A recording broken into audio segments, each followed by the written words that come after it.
Well, guess what? We are about to help you make it your time today on Be All You Can Be with the catalyst Lanre Olushola. We're talking about productivity. How about that? Welcome to the studio, Lanre. Hey, Chris Drazor, how are you today? I'm doing wonderful. Fantastic. Today we're talking secrets of productivity, part 1, part 2, how does sex help your productivity? So you don't want to touch that dial. You don't want to take your radio off this channel, the Beat 99.9 FM. And we've got an incredible guest today. His name is Mr.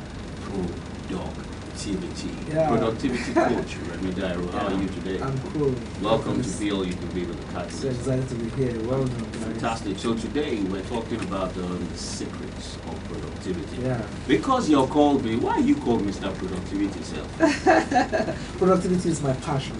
You know, I am so passionate about productivity.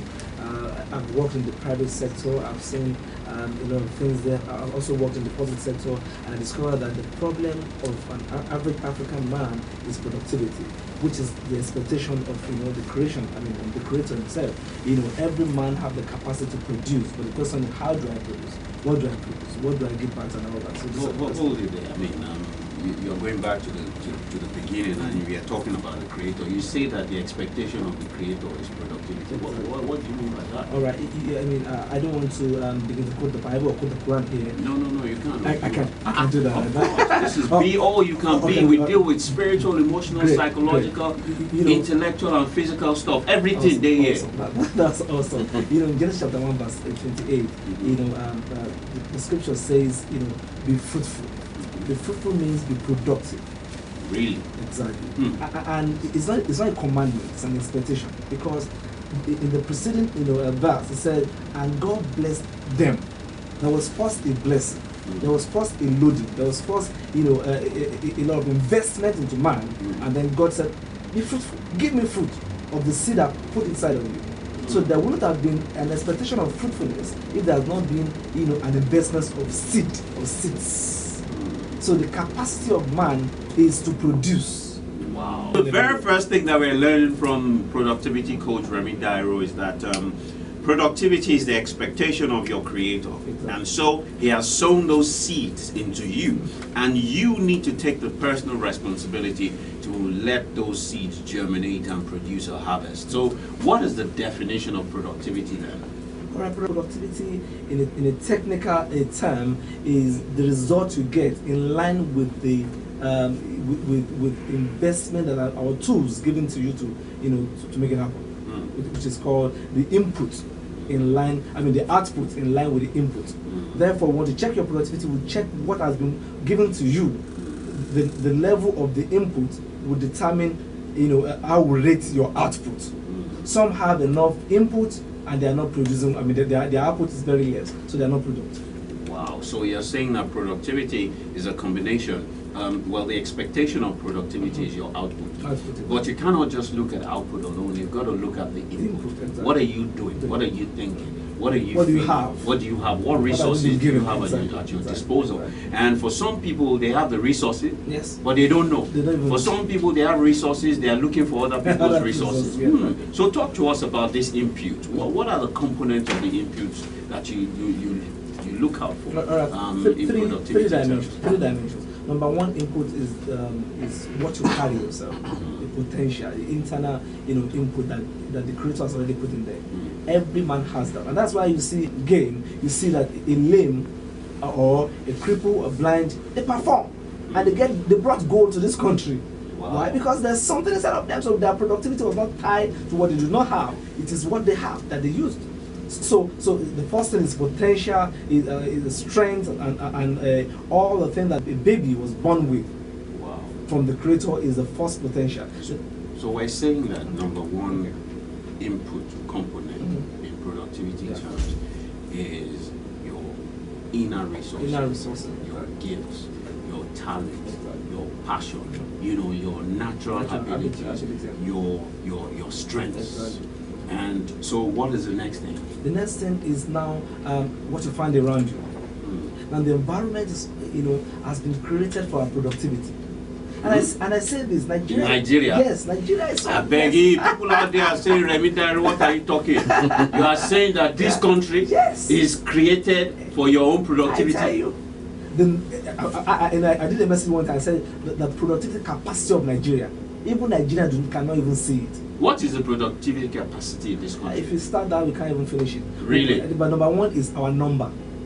Human resource. The population of this country is the capacity of Nigerians' potential resources for productivity. And that's why I see Chinese people running to Nigeria. Everybody, Indians running here. People, Americans. If you go to the airport, you see the blacks running out of the country and see the whites coming into the country. Because we have it here. We have it. And they say that we're the biggest market in Africa. In the world. They say that 1 out of every 5 or 4 black men is Nigerian. Exactly. 1 out of every 3 African is Nigerian. Yes. So we have that. We have that number of people. We have the manpower.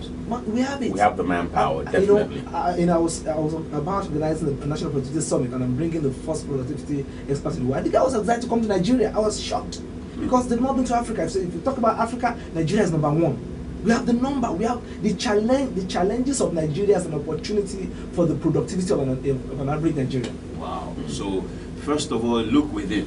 Exactly. Then you look without. No, so what productivity coaches say is that there's a reason why you were born into Nigeria. There's a reason why you were born in a time like this. And there is a solution that you were born to be. So there are many problems out here. There are many problems in Nigeria. You are a solution to one of the problems. So a relationship between you and your environment is part of the things that create your output.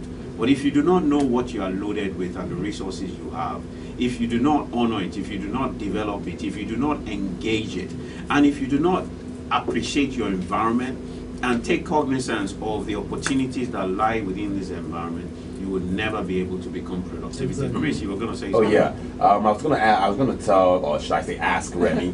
I've come across people who evaluate productivity with gratification and satisfaction. Yeah. I mean, if you're not satisfied, if there's no gratification, then you're not productive, basically. That's what some people think. Gratification would only be applicable when somebody is paying you for what you are doing. But sometimes, it is the lowest ebb of productivity, because if I'm giving something that will perform well. But if you are working from the angle of fulfilling purpose, your gratification every day you're going to the bed is, wow, I'm able to do this today. I've added value to life. I've done what I'm born to do. That is the highest level of gratification. You're bringing me into the Maslow's hierarchy of needs. You're saying that at the bottom of the pyramid is, your money issues, money, eating, clothing. So if you focus on that, you're operating at the lowest level of life. Yeah. But at the highest level on the pyramid is is transcendency, exactly. where you help other people fulfill their destiny and achieve their dreams. That's the highest level of gratification. At that level, you are not expecting anybody to pay you anything. Your productivity is optimum, and you are happy. Other people are happy, and you are making more life more better. At that level, wow, you are just on the top of the world. So basically, that's like self-satisfaction. Exactly. That's fulfillment. That's accomplishment. That's satisfaction. Look at Mother Teresa. Who could have paid her for what she had done for the world? Look at Mandela, and did only one term, become the president of the nation that he fought for 27 years. That is another level. How much will you pay him? So Remi, what you are saying is, for you to become optimum in productivity, you've got to focus on fulfilling purpose, and ultimately you have to live for transcendency. Don't seek productivity because of money. Seek productivity to fulfill your mandate and to actualize and to live the greatest reward on earth, which is fulfillment and accomplishment. But let me quickly add something. People say, if I'm fulfilling my purpose, who will pay me? If I'm fulfilling my purpose, how will I eat? How will I take care? I will kill myself because I fulfill purpose. But you know what? When you are in the center of your purpose, creativity pops up. Innovation, ideas that the world is waiting for begin to come up from there. People like Bill Gates were not creating software to eat. They were having fun. They were doing something, exploring something, and then something came up.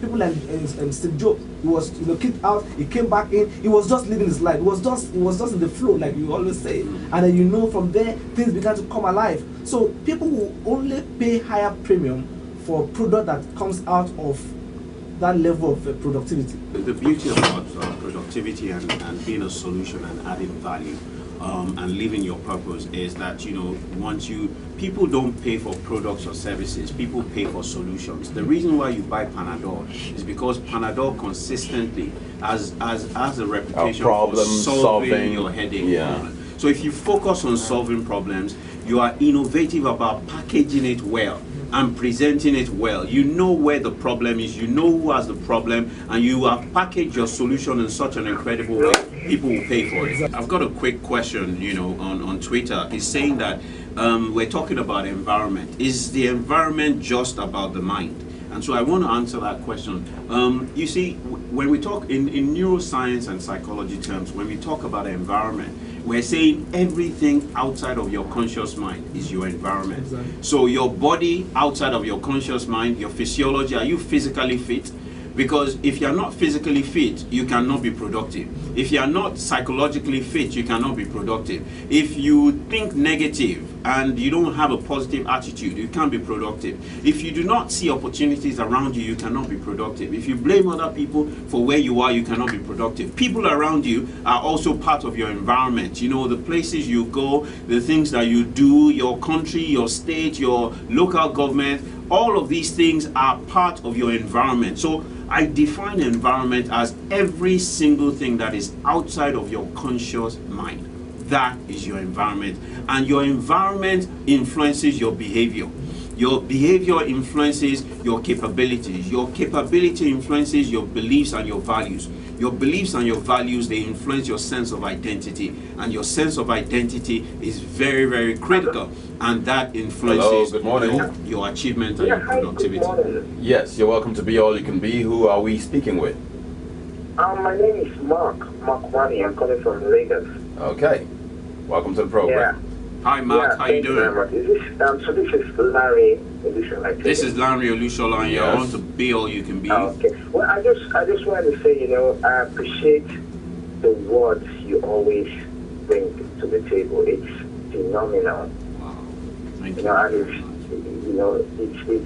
It's really transformational, and I really appreciate what you. The question I would like to ask is, how do you remain productive when in a team where you are the one taking the forefront and no one is really motivating your quest to stay productive? Is it like when you're a department head? Absolutely. Oh wow, so that's a fantastic question. Well, what steps would you take to ensure that your level of productiveness does not go hindered?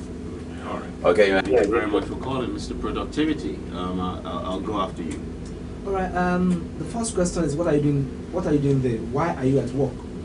Why are you in that department? Sometimes we are in the department because we just want the cash, or we want the money, we want the pay. So when we get to a point where nobody's appreciating you or they're not motivating you, then it's a drop, because you are not born to do that. But in a case where you know exactly the purpose of where you're in the office or the purpose of what you're doing, and it's aligned with the corporate purpose, then even if there's no motivation initially, you keep on moving. And then someone that will motivate you might come along the way, or might not even come, but from there, a spark of creativity or innovation comes from there that takes you to the next level. But let me quickly say this: every labor has profit. Even if nobody's motivating you or paying you, the universe have a way of paying you for every labor, for every contribution you make to life. That's a universe. I don't say God. That's very powerful. You've got to look at internal motivation. There are two sources of motivation. There are some people that are internally motivated and some people that are externally motivated. Now, when you find your place of calling, when you find your natural habitat, when you have discovered that solution that you are born to be, and you are providing that solution in the place of the problem, you will be internally motivated and you will not need any external motivation. And that internal motivation and power, passion, power and drive is what provokes other people to be motivated and to start to follow you to actualize your solution. So just keep on keeping on, like I keep saying. If you are there for the right reason and the solution is who you are, and you are in that problem and you are solving that problem and you are passionate about it and you are internally motivated, the external motivation of validation will come. Exactly. But always note that you are not doing things for people. And people will never make you happy. Neither will anything make you happy. When you find happiness is when you have found your flow. And what is your flow? Your flow is when you have an alignment between who you are, what you do, the solution you were born to be, the activation of your gifts, your talents, and your potential. And you are doing it on a daily basis and giving your all to it. You have found your flow. And your flow releases the power of creativity and innovation. And constantly you would find out that, you know, new ideas and new solutions will be birthed through you. I have a couple of messages right here. All right, let's read it out. I have OLCA is asking that you finish with the components of productivity, and I got your message right here. Okpeyemi from Ipaja, he also said, he added that people are not productive to themselves. How do you expect them to be productive, you know, and help other people, basically? If you're not productive for yourself, you cannot help anybody else. So the very first thing is, you know, what are you living for? You know, in fact, let me change that question. What are you dying for? Because you are dying every day anyway. You know, so the question is, what are you dying for? You know, what is the essence of your life? What is the essence for your living? Do you wake up every day just to eat? There's got to be more to life than that. And so you find out that what is Nigeria? Nigeria is a combination of you and I. And if you and I are not productive, Nigeria is not productive. So we should stop pointing fingers at government or our environment. In our own sphere of endeavor, in our own sphere of influence, are we productive? Are we the most productive that we can be? We need to take personal responsibility for our own personal productivity. And as we become productive, the people around us that we influence will become productive. And before we say Jack Robinson, Nigeria becomes productive. But I want us to talk about something that is very, very sweet. How does sex affect productivity? I'm sure people out there want to hear. One of the most powerful things that the Creator has created is sex for our productivity. Wow. Tell us about it. Okay, I'll just mention 3, and then I'll water the appetite of our listeners so that they can go to the Facebook or to the Twitter, and then follow us up and then see what we've done over the past few weeks. Now, researchers have done a very great work and discovered that there's a particular hormone called serotonin released during sex. This particular hormone helps to improve brain and helps human being to work smart. It helps smartness of the brain. So when this hormone is released, that's the body of man begins to turn towards smartness, towards thinking smart, towards creativity. It's the same hormone that helps in creativity. So at that point, that hormone is there, created. But the question is, are you going in there to make use of that hormone for your productivity? Wow, so the very first benefit of sex as it relates to productivity is the release of serotonin, yeah, exactly. which is a hormone that provokes creativity, exactly. helps you think better, helps you think faster. And so in this world where everything is microwave, where everything is sharp, fast, you need that hormone. But you see, the truth of the matter is also we're not telling you that you want to be having sex with any and everybody. Yeah. We're not saying that you should be promiscuous, because that also has its own effect on a lack of productivity. Exactly. If you focus all your energies on having sex, you realize that time is money. That you have spent all your time and you have released too much serotonin into your system, and it becomes a toxin. It now begins to shut your mind down. And with multiple partners, that's very, very dangerous for you. So what's the second thing? The second one is called endorphins. Endorphins. Yeah. Endorphins is another hormone released during sex that produces happiness. Now, when two lovers meet, there's a kind of feeling that you have not felt before, that they say. Is that endorphin that was produced. That endorphin helps you to feel happy, and at that point you can hit a very a tasky, a project, or you can go and do that thing you have been waiting for that has been making you to look dull and you've not been doing it. If you go straight to do that job at that time, you get it right. So we're talking serotonin, Yes. releases creativity and helps you think and act fast. Then we're talking endorphins, Endorphins, right? yeah. And endorphins are those hormones that make you feel happy. Happy. Even in an environment where things are not working for you, even in an environment that produces provocative situations, right? With endorphin in your system, in your biology, you are happy. Happy, exactly. You are happy. And happiness is key. And to happiness productivity. is key to productivity. So two things that are key to productivity is serotonin and endorphins. Serotonin helps you think fast, it helps you, become creative, and endorphins help you feel happy. What else? The third thing. The third thing is during sex, there are hormones released in the body that heals the body.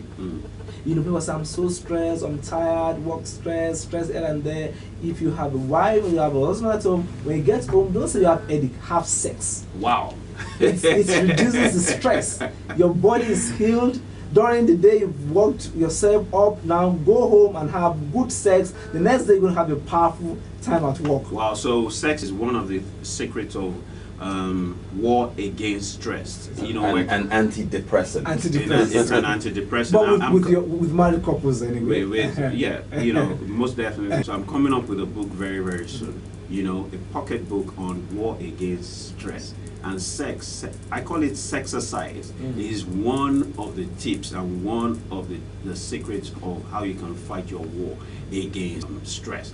Now, Remy, we've talked about those three things. What else do you want to touch on productivity? What tips do you want to give the listeners out there? How, if you say, look, if you are able to do 1, 2, 3, 4, 5, 6, 7, 8, 9, 10 things, you become productive. What will be the 10 things? I have something called the 4Ks productivity methodology. It's called Remy Dairo 4K productivity methodology. Number 1K is know yourself. You cannot be productive if you don't know who you are. Your level of productivity is in alliance with the knowledge of yourself. What do I produce if I don't even know where I am? Wow. So discovery of self is the first key to productivity. No wonder Socrates, they asked him, what are the three most important things in the world? And Socrates says, 1, know thyself. 2, know thyself. 3, know thyself. And they asked Socrates, why the same answer 3 times? And Socrates says that if you do not know yourself, you can never become yourself. And if you can never become yourself, how can you become productive? How can you become productive? Number 2 is know what you want.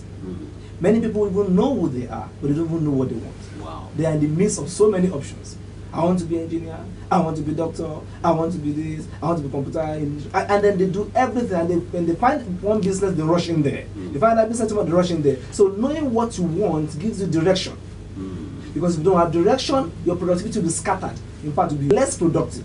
Anything you do, it will not be in line with your capacity because you don't even know what you want. Wow. So you've got to know what you want. But I know a lot of people focus on what they don't want. And that in itself, derails them, distracts them, and sets them off on a tangent that is less productive. So it's not about what you don't want, ladies and gentlemen. It's about what you want. So Remy Dairo says, know yourself. The second thing is know what you want. What's the third thing? Third thing is know what it takes. Many people also know what they want, but they don't know what it takes. Because getting anything you want have process, has a lot of price to pay. So the question, I want to become a studio expert. What does it take? I want to become the president of this nation next 20, 30 years. What does it take? Wow, you know what? Coincidentally, somebody sent me a message asking how he can become a super producer. So know and you just went to studio expert. Know what it takes. So at that point, you need to do 3 things: the inner work, the outer work, and then the working edge. What is the working edge? What is the outer work? What is the inner work? You thought of some of these things. You just repackaged it. Well, the listeners want to know inner, outer, and the edge. The inner work is, what do you want? When you know what you want, you go in there and create a picture of where you are going to. So the inner work is visualization, meditation, and then creating that picture within. Because there's no picture within, there's no picture without. They say that you know, visualization is critical to actualization. So you've got to see it, but not see where you are. You've got to see where you want to be, and you've got to own it. You've got to date it. So what else? Okay, then there's something called the outer work, which is the hard work. Then you are now working towards the picture that you saw. You know, begin to walk and walk and walk and work it out, and then you move to the working edge. Working edge is the packaging, is the excellence in another. Let me just go to the third one. We said knowing what you want, knowing what to do, and then knowing what to take. The last one is now knowing what to do. So knowing what to do is a peak of this 4K productivity methodology, because you must know what to do. And knowing what to do, now to work and work it out again, you have to evaluate and reevaluate, and you have to commit yourself to constant, unending, improvement. When you do this, in this circle, you can always come back again and again and perform and be more productive. So the key is never become complacent. Exactly. When you become productive, go back again and do it. evaluate. Try and ask yourself, evaluate, review it, and what can I do better? Because you can always be better. You can always beat your last record. Wow. So today it's been phenomenal. Now we're going to continue this on social media at Lanre Olushola, at OLCACAD. Follow Remy Dairo on At Remy_Dairo. At Remy_Dairo, and follow Chris Drazer on At Chris D Razor. Yeah, that's a D, like D, ABCD. Chris D Razor. Very simple. And this is Be All You Can Be with the Catalyst. We're about to sign off today, but we're going to continue this all week on social media. Make sure you follow me on Instagram, Lanre Olushola. Follow me on Facebook, Lanre Olushola. And if you want to get a call from me every morning to be inspired, to be productive, to be motivated, just text Lanre Olushola. But you must have an Airtel phone. Text Lanre Olushola to 2656. And if you want tips on productivity, just text productivity, text success to 33121 on any network. It's Be All You Can Be, and unfortunately we gotta go now.